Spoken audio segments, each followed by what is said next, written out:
नमस्कार दोस्तों, स्वागत है हमारे YouTube चैनल पर। आज हम लोग चर्चा करेंगे व्यापम जो है अपनी रुकी हुई भर्ती परीक्षा एक के बाद एक लेते जा रहा है। इसी क्रम में व्यापम जो है हॉस्टल वार्डन के 300 पदों पर भर्ती विज्ञापन जारी कर दिया गया है। नई वैकेंसी आ चुकी है, साथ ही साथ इसके आवेदन भरने की प्रारंभिक तिथि जो है चालू हो चुकी है दोस्तों।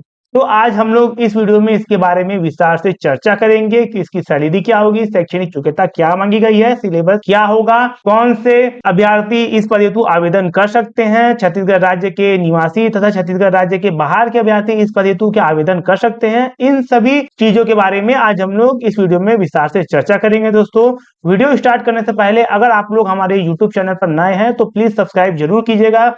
साथ ही साथ इसी तरह जॉब नोटिफिकेशन पाने के लिए बेल आइकन को दबाना ना भूलिए। तो चलिए दोस्तों, वीडियो की शुरुआत करते हैं। यहाँ पर जो है व्यापम परीक्षा निर्देश है। आदिम जाति एवं अनुसूचित जाति विकास नवा रायपुर छत्तीसगढ़ के अंतर्गत छात्रावास अधीक्षक श्रेणी द भर्ती परीक्षा के लिए जो यहाँ पर 300 पदों के लिए विज्ञापन जारी हो चुका है तथा इसके ऑनलाइन आवेदन भरना भी चालू हो चुका है। इसके ऑनलाइन आवेदन भरने की जो है प्रारंभिक तिथि 1 मार्च 2024 दिन शुक्रवार से चालू हो चुकी है तथा आवेदन भरने की अंतिम तिथि जो है 31 मार्च 2024 दिन रविवार रात्रि 12 बजे तक आप लोग व्यापम की साइट पर जाकर ऑनलाइन के माध्यम से आवेदन कर सकते हैं। आवेदन भरने के क्रम में किसी प्रकार की आप लोगों से त्रुटि हो जाती है तो यहाँ पर त्रुटि सुधार का भी अवसर दिया गया है। आप लोगों को 1 से 4 अप्रैल 2024 तक त्रुटि सुधार कर लेने हैं। साथ ही साथ अभी परीक्षा का जो है दिन बताया नहीं गया है, कब परीक्षा होनी है इसके बारे में किसी प्रकार की कोई जानकारी उपलब्ध नहीं है। इनके साथ ही साथ परीक्षा केंद्र 32 जिला मुख्यालयों को बनाया गया है दोस्तों। जैसे कि आप लोग यहाँ पर देख पा रहे हैं, ये इसको ऑफिशियली नोटिफिकेशन है। 1/3/2024 को ये नोटिफिकेशन जारी किया गया है। हॉस्टल वार्डन श्रेणी द के रिक्त पद के 300 पदों पर भर्ती परीक्षा के लिए यहाँ पर भी बताया गया है कि इसकी आवेदन भरने की प्रारंभिक तिथि, अंतिम तिथि, त्रुटि सुधार एवं परीक्षा केंद्र के बारे में यहाँ पर बता दिया गया है। और साथ ही साथ यहाँ पर यह भी बताया गया है कि छत्तीसगढ़ राज्य के स्थानीय निवासी प्रतिभागियों से किसी प्रकार का परीक्षा शुल्क नहीं लिया जाएगा। और आप लोगों को इसकी ऑफिशियली वेबसाइट vyapam.cgstate.gov.in पर जाकर ऑनलाइन के माध्यम से आवेदन भरने हैं दोस्तों। यहाँ पर हम लोग इसके जो है कंप्लीट नोटिफिकेशन को विस्तार से अध्ययन करते हैं कि इसमें और क्या क्या चीज मांगा गया है और क्या क्या चीज दिया गया है दोस्तों। तो चलिए देखते हैं। कार्यालय आयुक्त आदिम जाति तथा अनुसूचित जनजाति विकास के द्वारा नियुक्ति हेतु जो है विज्ञापन है ये। यहाँ पर मैं आप लोगों को पहले बता दूं कि ये जो वैकेंसी है सिर्फ और सिर्फ छत्तीसगढ़ राज्य के स्थानीय निवासी लोगों के लिए है। छत्तीसगढ़ राज्य के बाहर के अभ्यर्थी इस पद हेतु आवेदन नहीं कर सकते दोस्तों। यहाँ पर छात्रावास अधीक्षक श्रेणी द के 300 रिक्त पदों पर सीधी भर्ती हेतु योग्य उम्मीदवारों को दिनांक जो है निर्धारित प्रारूप में आवेदन आमंत्रित किए जाते हैं। यहाँ पर इनके रिक्त पदों के विवरण जो है बता दिया गया है, जिसके बारे में हम लोग चर्चा करते हैं। तो यहाँ पर सबसे पहले देखते हैं हॉस्टल वार्डन छात्रावास अधीक्षक श्रेणी द के लिए है। यहाँ पर कुल रिक्त पदों की संख्या वर्गवार जो है बताई गई है। अनारक्षित वर्ग के लिए 114 पोस्ट है, अनुसूचित जाति के लिए यहाँ पर 33 पोस्ट है, अनुसूचित जनजाति के लिए यहाँ पर 87 पोस्ट है तथा अन्य पिछड़ा वर्ग के लिए यहाँ पर 37 पोस्ट है दोस्तों। कुल रिक्त पदों की वर्गवार संख्या में से केवल छत्तीसगढ़ राज्य के स्थानीय महिला निवासी लोगों के लिए जो है आरक्षित पद है। अनारक्षित वर्ग की महिलाओं के लिए यहाँ पर जो है 34 पोस्ट है, अनुसूचित जाति महिलाओं के लिए 9 पोस्ट है, अनुसूचित जनजाति महिलाओं के लिए 34 पोस्ट है एवं अन्य पिछड़ा वर्ग के महिलाओं के लिए यहाँ पर 11 पोस्ट है दोस्तों। भूतपूर्व सैनिकों के लिए आरक्षित पद है। अनारक्षित वर्ग के लिए यहाँ पर 11 पोस्ट है, अनुसूचित जाति के लिए यहाँ पर 3 पोस्ट है, अनुसूचित जनजाति के लिए 8 पोस्ट है, अन्य पिछड़ा वर्ग के लिए यहाँ पर 3 पोस्ट है दोस्तों। यहाँ पर बैकलॉग पोस्ट की संख्या जो है 29 है दोस्तों। कुल इस तरह 300 पदों पर ये जो भर्ती विज्ञापन जारी कर दिया गया है। यहाँ पर हम लोग इसकी अगर सैलरी की अगर बात करेंगे तो ₹5200 से लेकर 20,200 रुपए प्लस ग्रेड वेतन 2400 वेतन मैट्रिक लेवल 6 का होगा। इसके शैक्षणिक अर्हताएं की अगर बारे में अगर हम लोग बात करें तो हायर सेकेंडरी 10+2 उत्तीर्ण होनी चाहिए। कंप्यूटर प्रशिक्षित अभ्यर्थियों को अधिक मान्यता दी जाएगी। कहने का मतलब 12वीं की परीक्षा आप लोग पास हुए रहना चाहिए। साथ ही साथ आप लोग के पास जो है कंप्यूटर से संबंधित प्रमाण पत्र यहाँ पर होना चाहिए, तब आप लोग इस पद हेतु आवेदन भर सकते हैं दोस्तों। यहाँ पर कुछ इसके नियम एवं शर्तों के बारे में जान लेते हैं। सबसे पहले एक दिया गया है, आवेदक छत्तीसगढ़ राज्य का मूल निवासी होना आवश्यक है। मैं आप लोगों को पहले भी बता दिया था कि अगर आप लोग छत्तीसगढ़ राज्य के मूल निवासी है तभी आप लोग इस पद हेतु आवेदन कीजिएगा। पॉइंट नंबर 2 देखते हैं। उपरोक्त रिक्त पद छत्तीसगढ़ शासन आदिम जाति तथा अनुसूचित जनजाति विकास विभाग, महानदी भवन, नवा रायपुर, अटल नगर द्वारा सृजित पदों के आधार पर है। रिक्त पदों की संख्या घटाई या बढ़ाई जा सकती है। ये जो रिक्त पद की जो संख्या है घटाने या बढ़ाने का अधिकार अधो हस्ताक्षरकर्ता का निर्णय अंतिम एवं सर्वमान्य होगा दोस्तों। पॉइंट नंबर यहाँ पर 4 देखते हैं। कंप्यूटर प्रशिक्षित अभ्यर्थियों को मान्यता के संबंध में यहाँ पर चीज बता दिया गया है। प्रश्न पत्र के भाग आ कंप्यूटर ज्ञान से होंगे, संबंधित होंगे।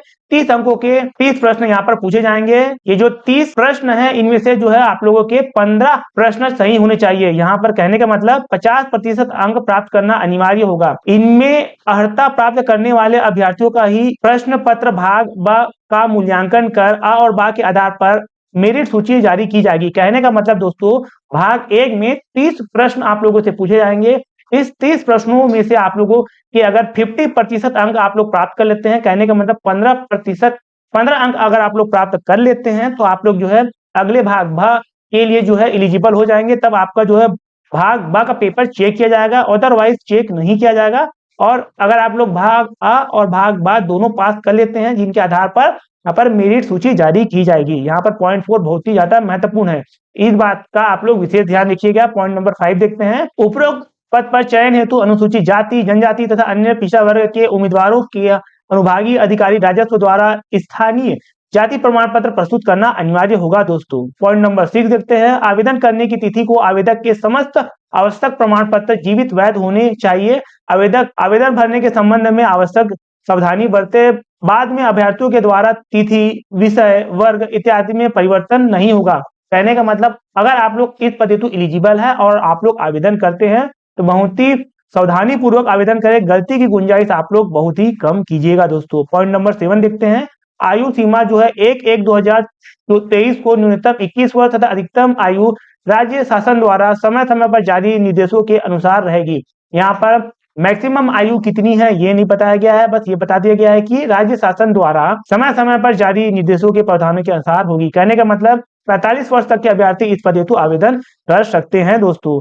पॉइंट नंबर 8 देखते हैं। यहाँ पर अभ्यर्थियों की पात्रता अपात्रता के संबंध में अंतिम निर्णय लेने का अधिकार अधो हस्ताक्षरकर्ता का होगा। कर्मचारियों की पद स्थापना रिक्त पदों के आधार पर की जाएगी। पद स्थापना के संदर्भ में किसी भी प्रकार का अभ्यावेदन स्वीकार्य नहीं किया जाएगा। यहाँ पर जो है पॉइंट नंबर 10 देखते हैं। चयनित उम्मीदवारों को कार्यभार ग्रहण करते समय समस्त प्रमाण पत्रों की मूल प्रतियां प्रस्तुत करना होगा। साथ ही साथ जो है इसका पुलिस वेरिफिकेशन और मेडिकल चेकअप जिसे बोलते हैं फिटनेस प्रमाण पत्र भी प्रस्तुत करना होगा। इसके पश्चात ही आप लोगों को सेवा में लिया जाएगा दोस्तों। पॉइंट नंबर 12 देखते हैं। ये जो नियुक्ति है वह 3 वर्षों की परिवीक्षा अवधि के आधार पर की जाएगी।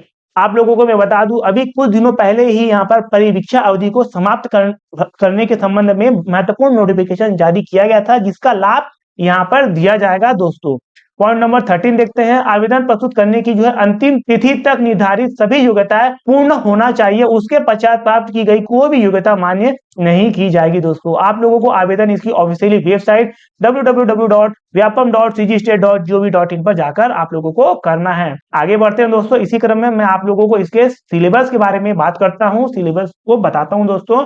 तो ये इसका जो है सिलेबस है। इसकी पीडीएफ आप हमारे YouTube के डिस्क्रिप्शन बॉक्स, हमारे टेलीग्राम चैनल देवांगन जी क्लासेस पर भी जाकर प्राप्त कर सकते हैं। यहाँ पर जो है कुल 100 प्रश्न होंगे, कुल 100 अंकों के होंगे दोस्तों। पहले व्यापम जो है हॉस्टल वार्डन की जो परीक्षा है यहाँ पर 150 प्रश्न पूछे जाते थे, 150 अंक का होता था। अब यहाँ पर जो है 50 अंक घटा दिया गया है। कुल प्रश्न 100, कुल अंक 100। भाग आ है कंप्यूटर संबंधी सामान्य ज्ञान। यहाँ पर बता दिया गया है प्रश्न पत्र के इस भाग में 30 अंकों के कुल 30 प्रश्न यहाँ पर पूछे जाएंगे भाग आ से, जिनमें से अभ्यर्थियों को 50% अंक प्राप्त करना अनिवार्य होगा। कहने का मतलब 15 अंक जो है आप लोग जो है भाग ए से अगर प्राप्त करते हैं तभी आप लोगों के भाग बा जो है चेक होगा। ये जो कंप्यूटर का सामान्य ज्ञान यहाँ पर दे दिया गया है सिलेबस दोस्तों। नेक्स्ट वीडियो में आप लोगों को इसके बारे में क्या पढ़ना है एकदम विस्तार से मैं आप लोगों को एक वीडियो बनाकर आप लोगों को बताऊंगा दोस्तों। भाग बा देखते हैं। यहाँ पर हिंदी व्याकरण बता दिया गया है। 5 अंकों के कुल 5 प्रश्न यहाँ पर पूछे जाएंगे। ये जो सिलेबस आप लोग यहाँ पर देख पा रहे हैं। साथ ही साथ अंग्रेजी है, 5 अंकों के कुल 5 प्रश्न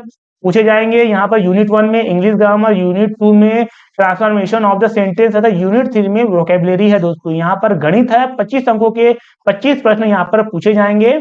यहाँ पर गणित में सभी प्रकार का गणित है, जैसे कि आप लोग देख पा रहे हैं, एलसीएम, एचसीएफ, औसत, प्रतिशत, चार, समय, दूरी, यह है इकाई 2 है, इकाई 3, इकाई 4 है दोस्तों। इस पर विशेष ध्यान देना है। सामान्य ज्ञान जो है 15 अंकों के कुल 15 प्रश्न पूछे जाएंगे। अलग अलग सेगमेंटेशन कर दिया गया है।